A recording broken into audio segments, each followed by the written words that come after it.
What is happening, y'all? Cowboy here, and welcome to my review in progress of Tainted Grail, the Fall of Avalon.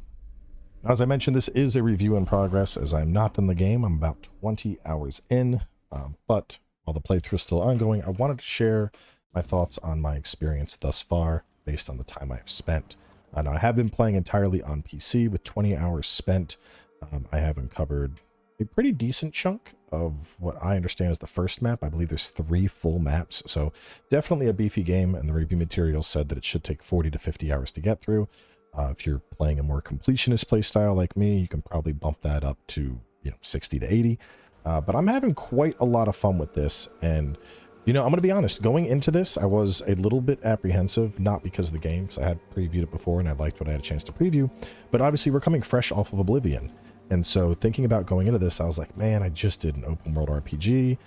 Am I going to even have fun with this? Am I going to have like open world fatigue? And the gameplay changes to this game compared to a lot of what we've come to expect with stuff like Oblivion or Skyrim have actually been like a breath of fresh air. And so I found myself enjoying it quite a bit.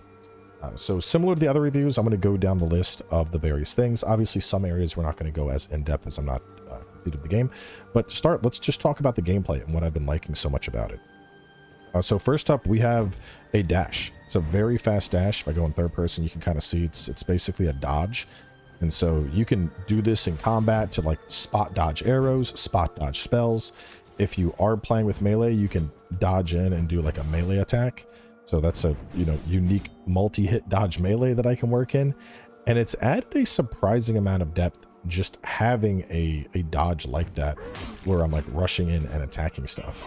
On top of that, we also have the ability to parry. If we're holding, we block. If we tap, we go for a quick parry like that. And let's see, I think these guys are hostile. Yeah, just to show how this works too. It's pretty nice. So if I'm just sitting here and I'm blocking and this dude attacks me, it's going to hurt my stamina. If I time the parry right, it's going to blow through his stamina. And then if I get some good follow-ups, I can go into an execute animation and take him on out, or looting all of his goods. And that's something that I've found myself having a lot of fun with, honestly. The addition of being able to parry and then spot dodge in a game like this is something that I have really found myself having a lot of fun with. Like all these dudes, nope, get out of here. Draining some life off of you, boop. We'll freeze you, we'll blast him. Like, magic in this game has been just a delight. And I think one of the things I really am enjoying so much about it is between the parry and the spot dodge, it feels like there's actually some skill expression, which I think isn't usually the case in RPGs like this. First person RPGs, at least based on my experience, they're usually a lot more about the immersion of the game, and usually combat tends to be the weaker point. I mean, personally, like, I don't play Skyrim unless I'm playing modded Skyrim. And in the recent Oblivion playthrough, like, by the end of it, it was just me smacking guys to kill it. It didn't really feel like there was a whole lot of depth to combat. And by comparison to that, here, I'm dashing around, I'm chucking spells, I'm freezing enemies, I'm lighting them on fire. I'm looking for ways to outplay whole hordes of enemies, and I'm having a ton of fun doing it. And these guys are obviously getting blown apart. I'm level 17, and these are some like very basic early enemies. But like just before recording this, I actually did a main mission and ended up having to fight like 15 dudes at once that were able to like two-shot me. And so I'm sitting there like running, I'm dashing around a room, they're getting close, I'm freezing them up, dashing, jumping off a ledge, and then I'm sitting there and draining their health and then running again. And it was like a 15-minute long battle where if I messed up, I was dead. But just through like good freezes and dodges, I was able to pull it off. And to me, right there, I was like, man, this is good. Like this, I'm sold. This is awesome. I'm loving this. So from a gameplay sense, I'm having an absolute blast with this. Honestly, like after experiencing this, I really hope that the type of stuff that I'm experiencing here is the type of shit we see in like Elder Scrolls 6. Because after playing this, the idea of going back to like vanilla Oblivion or vanilla Skyrim, like quite frankly, it just wouldn't cut it for me anymore. Like now that I've done the open world RPG with like timed dodging and timed parrying and actual skill expression in combat, like there's no going back. There's just no, I can't. Some other stuff that's really nice from the gameplay perspective is there's a ton of flexibility, and given we are earlier on, but especially being how we are still early, Despite the fact that I am playing more of a magic build, I have 8 in spirituality. I put like 3 in strength and 3 in dex just to try some stuff out. And I can actually mess around with those play styles and have it be viable.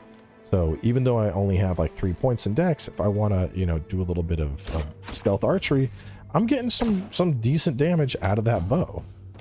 And by the same sense, you know, if I want to, you can see those dual swords are messing some stuff up.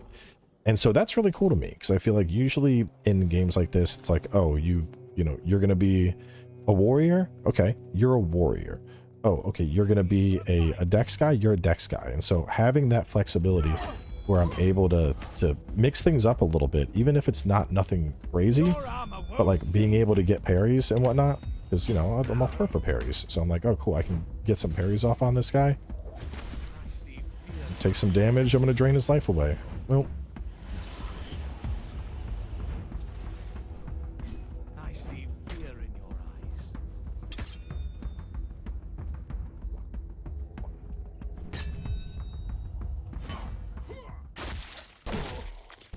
he goes.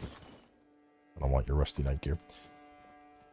Some other stuff in terms of gameplay when it comes to your character. So every time you level up, you will pick an attribute point, and you can see exactly what they do, along with a full breakdown of all of your percentages, which is always nice.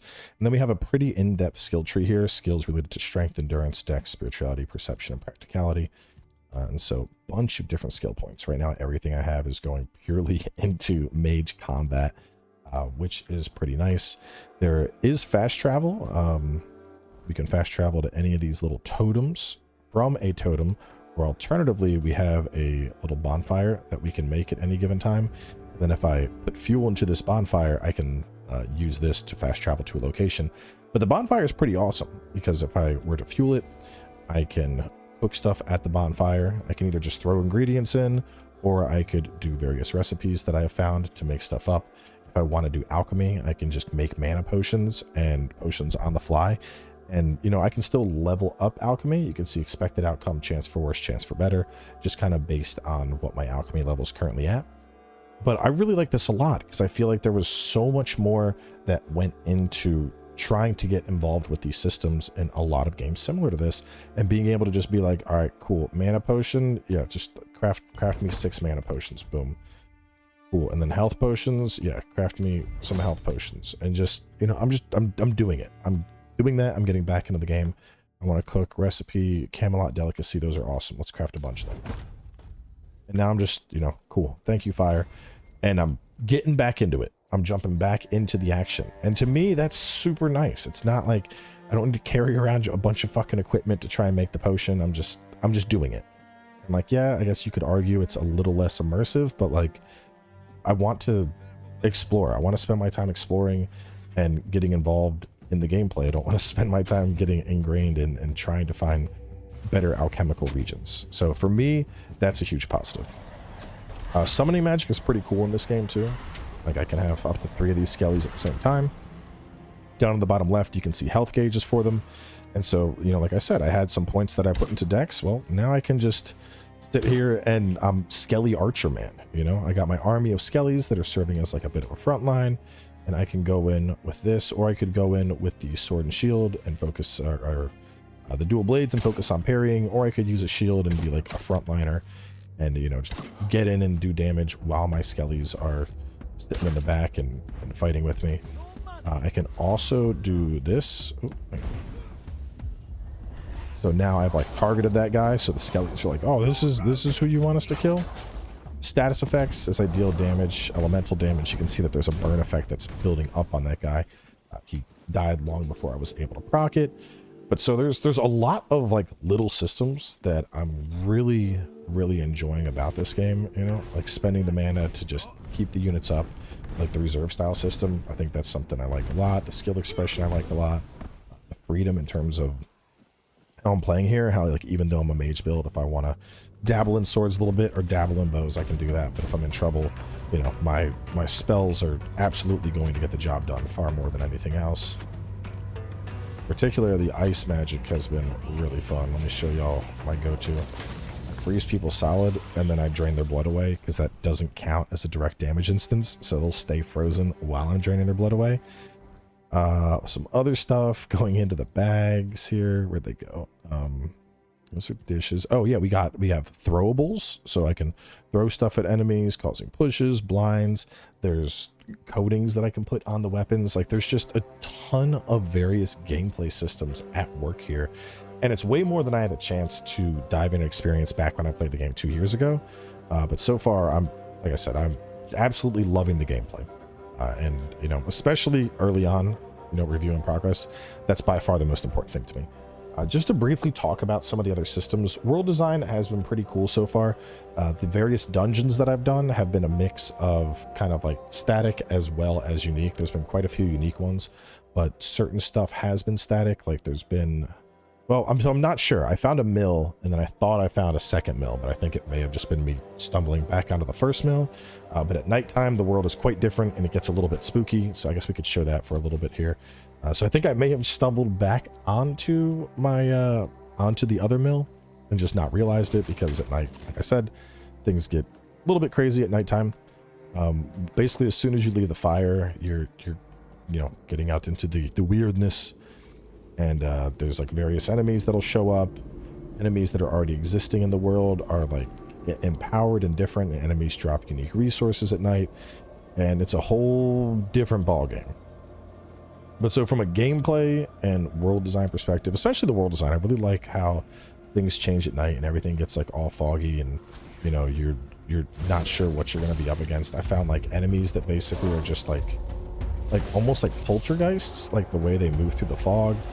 I had these things that will like chase me down that I had to just run from. I've had normal enemies that seemed like they were just empowered and possessed coming after me.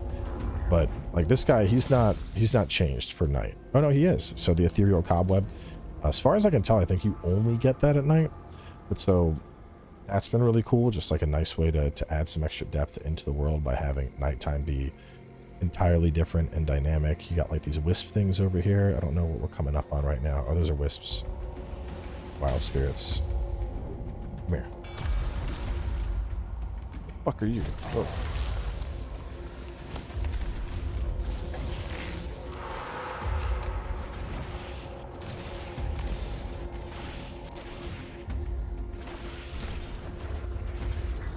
Figured the easiest thing to do would be to just wander around and explore the game, but yeah, it gets pretty hard at night. There's just like stuff that keeps coming, and spirits and grindylos and all of the shit.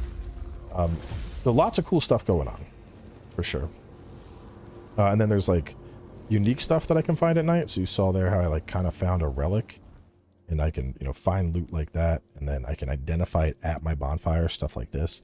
And sometimes it's garbage, sometimes it's something that's really cool. And that's something that I'm also really enjoying here. Let me just sort some stuff real fast here. I gotta drop some stuff, you know how it is. Start picking up stuff that's too heavy. I mean, you're worth 250 though. You're worth 50, I'll sell you. Max stamina, you're worth 350. I gotta sell those too. You're worth 10, I can sell you. The greaves, that's a lot of greaves. Killed a bunch of dudes before this and I didn't make it anywhere to sell, but I need all these ethereal cobwebs. But so world design between like the various unique dungeons and then the way things change up at night, I've been really enjoying world design so far. Definitely fits very well in the whole like grim, dark Arthurian type setting that they were trying to sell me on with the game. I like it. And you know, obviously I'm only in the first zone still, so I don't know what the other two zones are like. I don't know if there's like regional differences or setting differences, but I mean, I've enjoyed the time I've spent in just the first 20 hours in the early starter zone, so I'm sure it only gets like more wild from there. Moving on to the story, I haven't had a chance to experience much of the story so far just because of how early we are, but what I have experienced so far has been enjoyable. I think the biggest part about the story is just some of the characters. Like this guy hates me. He's like the town drunk, but he's also the guard. And yeah, you got Excalibur? Yeah? I don't care about that damn toothpick. The Quartermaster jerks off for every Arthurian legend. Yeah, this guy was sleeping when I first came here because he was drunk on the job and I got him in trouble. And then he was in the stocks, and then he told me to like kiss his balls. He was not happy with me, but he's drunk, so he doesn't remember any of that. If I come to him when he's sober, he tells me to sod off, which is pretty funny. So like the interactions with the characters have definitely been the most fun part of the story. Very blunt at times, but I've enjoyed it quite a bit. Like the blacksmith basically is like, get out of my face, and then you're like, hey, I can help, and he's like, oh, all right, well, cool, I'll teach you some stuff. So I'm liking the interactions. It seems abrupt, but also like genuine. I mean, the more you start to talk to people and the more you start to get to know them, which is something that's really nice. From a graphical perspective, I mean, it doesn't look terrible. It doesn't look fantastic, but to be fair, I think with games like this, it's usually when people are like putting in reshade mods and custom texture mods and whatnot that they really start to look good. And hopefully we do see a robust modding scene for this game, but regardless, I think the graphics are passable enough that I'm enjoying my experience with it. Some other stuff, audio design has been really good, I think, especially on terms of like sound effects for spells. Like, listen to like the ice effects, right? Like, it's like my AoE ice. And that's like the crackle of shooting that up. That's like a blood pierce. If I go to like fireball, it's like, it's got like a nice fiery poof if I do a big one. It's more of like an explosion. So I've been enjoying the sound effects, the little loot cues and whatnot, the sound of the parries, the clang of the swords. All that's been really good, and the music's been solid, and the voice acting has been solid. So thus far, at least, sound has absolutely passed what I would consider like a quality check, audio in general. And then length and price, let me get out of here real fast. In terms of length and price, I mean, we're looking at a 60-hour game, and I want to say it's pretty cheap, honestly. So right now, it's still in, let's see, $45, and then the supporter edition is $55. So that's a steal to me. I mean, the fact that you can get the full game for $45 and you're looking at a 60+ hour open world first person RPG, like that's a no-brainer if you're fans of games of this genre. So yeah, I'm having a blast. Preemptive rating, I mean, so far I'm loving it. I don't want to put a score on something that I'm not done playing, but I will say I'm having a blast with this. I went into this, obviously concerned with whether or not I would enjoy it coming fresh out of Oblivion, because I was worried about open world fatigue, as I mentioned, and I found myself just being like, okay, do I got an hour? Cool, I'm going to record. And that's probably one of the biggest things. It's like I've been recording this, and I'm usually pretty good about like, okay, 30-minute episodes, and I think like I have like 12 episodes done so far, and most of those are like 45 minutes to an hour as I start adventuring, and then I just keep going, and then I'm like, oh shit, I was supposed to wrap this up. Oh well, like, so to me, that's a sign of a solid game. So where I'm at right now, I would recommend it. If the game does have any drawbacks, I think performance could definitely use some work. Let me see if I can get video overlay to turn on real fast to see. No, sometimes it works, sometimes it doesn't. My FPS is like not available. But I was running it earlier and I was sitting around like 100 in terms of the various settings here. Let me see. There's definitely a bit of a limit in terms of the settings. Like we can, I turned down view distance a little bit, and that got me up a little bit higher in frames, but definitely don't have like a crazy amount of depth. But we can customize shadows and whatnot when it comes to like, you can just choose whether you want DLSS on or off. There's no frame gen or anything, so it's definitely a little bit bare bones in terms of settings, but I think people will be able to tweak it to get it to where they want it so that it'll run respectable for them. But yeah, I think that's probably like the only downside I would say so far, is I think performance could be a little bit better on it. But for, a smaller studio that's putting out their first open world RPG like this, like early impressions are they knocked it out of the park. So yeah, this is going to be, this is going to be the series that's on the channel until we get to Death Stranding 2. Obviously, Doom is still ongoing for the moment, but as soon as Doom wraps up, I'm going to have episodes for this going up. And it's probably going to be a twice-a-day type series, but I'm having a blast with it. If you are looking for a new open world RPG or wrapping up Oblivion like I was, this might be right up your alley. Magic build has been a ton of fun. I will say there's been some like really cool looking stuff that I've seen for strength builds and dex builds. Like, check these out, right? This is why I put 3 points into dex. Parrying swords. Successful parries deplete 101% more of the attacker's stamina, and then parrying dagger. Parry window is twice as long. So I get clutch parries, and then on top of that, I can just use these in a dual wield move set. So dual swords, and then on top of that, I can parry with them. Like, bro, which that's interesting. The animation is separate in third person from first. But like this was one of the things that killed me with Avowed. I'm like, bro, why can I not parry with dual wield? And here I can parry with dual wield. It's one of those things that like it's so simple, but I feel like so many times it just gets missed. But either way, we're gonna wrap this one up here. I'm having a blast with it. If you're looking for a new open world RPG, I think this will be right up your alley. So thanks for coming on by. I'll catch y'all next time.